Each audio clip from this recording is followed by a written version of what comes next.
অভিরাম ঠাকুরের আরেক ক্রিয়া হচ্ছে যে তিনি সবসময় প্রেমর মধ্যে থাকতেন, মানে ভগবানের নাম কীর্তনে। প্রেমে একবার কি হয়েছে যে একটা বাঁশ, হ্যাঁ, এই বাঁশটাকে 100 জন মানে তুলতে 100 জন লোক লাগে।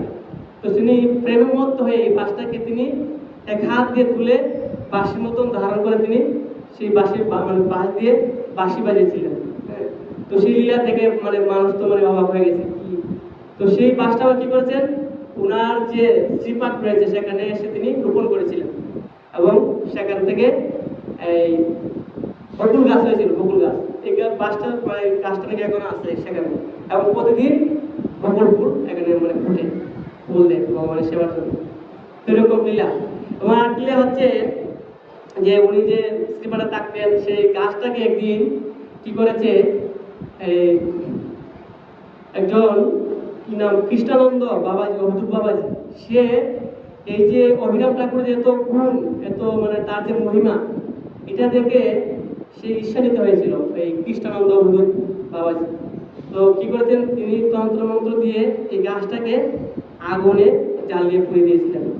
তখন তার অভিরাম ঠাকুরের শিষ্যরা আছে, তারা গিয়ে বললো, গুরুদেব এই আপনার যে গাছটাকে তো সে মানে মন্ত্র দিয়ে পুড়িয়ে ফেলেছে। তখন অভিরাম ঠাকুর এসে আবার মন্ত্র দিয়ে আবার গাছটাকে আগের মতো করে দিয়েছে।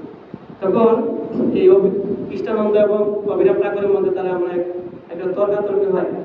মানে তখন তারা বলে, অনেক কিছু নিয়ে আলোচনা হয়। তারপরে বলছে যে কে সঠিক, হ্যাঁ, আমার যে ঝুলামালা আছে এবং তোমার যে ঝুলামালা আছে, একটা অগ্নিকুণ্ড স্থাপন করে এখানে আমরা সেগুলা দিব, যারটা পুড়ে যাবে, হ্যাঁ, সে তার মত হচ্ছে কেউ গ্রহণ করবে, আর যারটা পুড়বে না সে হচ্ছে সঠিক।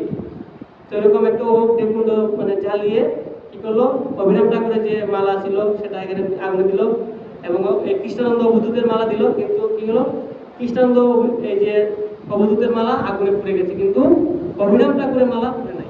তারপরে এখান থেকে সিদ্ধান্ত হয়েছে অভিরাম ঠাকুর হচ্ছে সঠিক।